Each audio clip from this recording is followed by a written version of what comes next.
I bet you've been looking for this one. This was the next podcast for the resilient entrepreneur. That's right, it's number 5, and today I'm talking about training. This is Kevin Johnson of Leverage Consulting. Let's get started.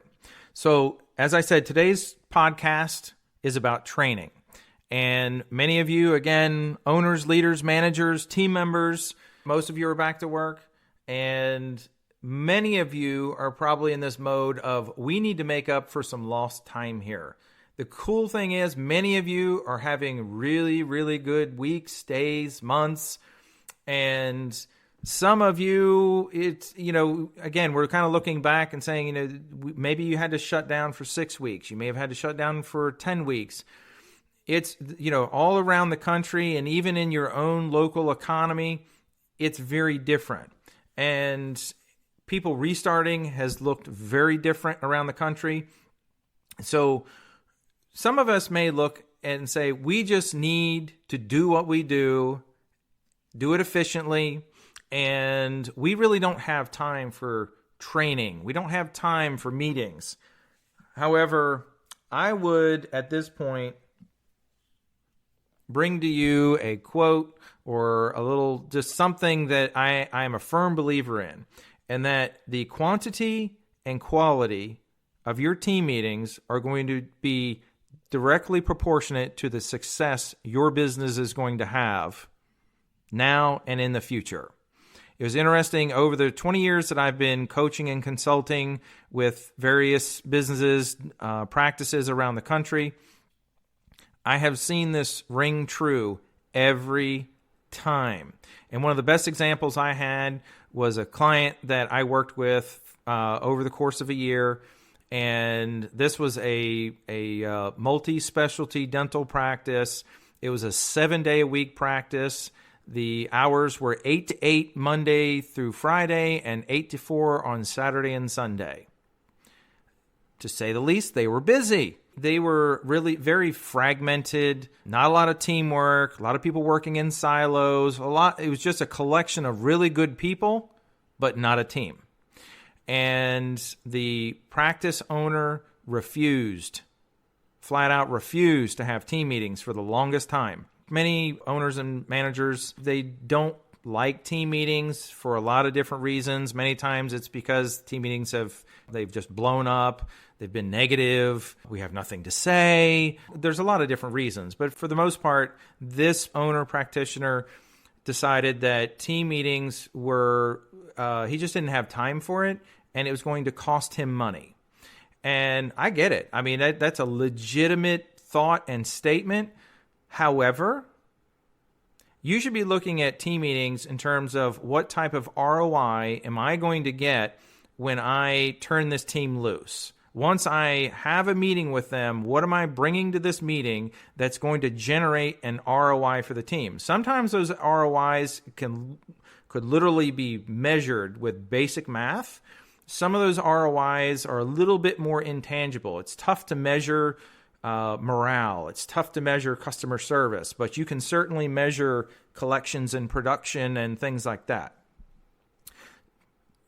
Interestingly enough, and this is going in a little bit different direction for a moment, but back to my point about training, and your success is going to be based on the quantity and quality of your team meetings. So Shelly, my wife, her nephew Hunter is in the Marines, and it really got me thinking, even in listening to different Navy SEALs and different people in Special Forces and so forth. The interesting thing is, when you listen to, let's just take a Navy SEAL for a moment, they train 98% of the time for that 2% of the time where they get called into action. And when they go, they are the embodiment of excellence, because they have trained 98% of the time. They know before they walk into a situation, the variables, they know how to react to variables, they know what the mission is. So let's bring that back to your team for a moment. When you take Hunter or Navy SEALs and you think about these Marines or these Navy SEALs they've trained 98% of the time for being called into action 2% of the time, how does that compare to your team? we may have a team meeting for an hour and a half once a month, and then we cut them loose for the other 4 weeks of the month to work with our patients, clients, and customers. So in this environment where we're coming back from COVID, we're dealing with social media and all this stuff we're being bombarded with about current events and things like that. Sometimes your team might be going through the motions on a day-to-day basis, and they could literally be doing the same exact job as what they were doing prior to March. But things are a little bit different right now. Or maybe things really aren't different, but it's a perception that it could be different. So these team meetings are there for you to guide their daily activities. Go back to my point. What are we bringing to the team meeting to create an ROI for you, this business, this practice? And quite honestly, you could even look at it from the patient's perspective. And what are you bringing that's going to help this team improve their day-to-day activities, which will be visible to your patients, customers, and clients? You're there to provide content, provide value to your team so they know what's expected of them as soon as we conclude this meeting.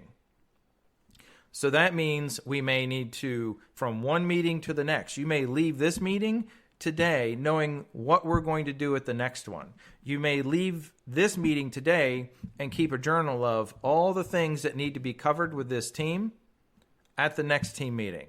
And I really do believe if you took the challenge and said, I'm going to write down something every day that needs to be covered in a team meeting, you should be mad that you only have an hour and a half for a team meeting.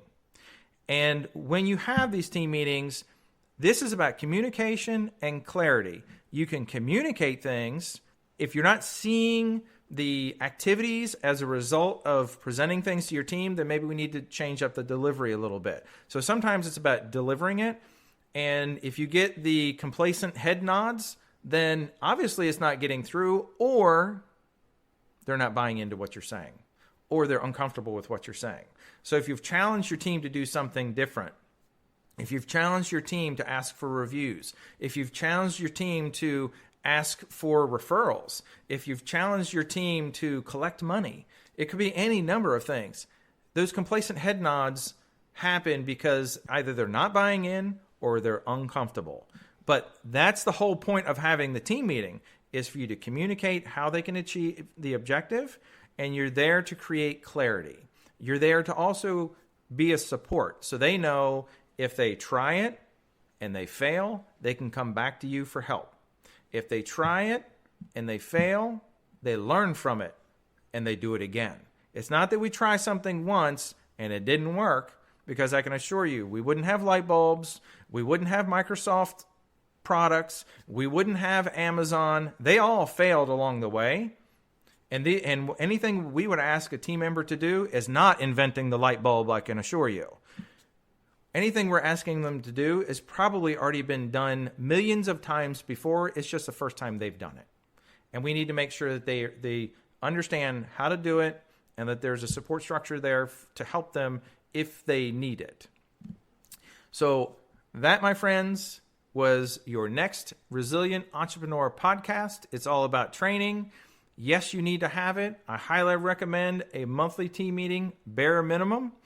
And as I've said in some of the other podcasts, if you have other ideas, other content that you'd like me to cover, please reach out and let me know. If you'd love to talk about any of this one-on-one, reach out and let me know. I'd be happy to talk to you.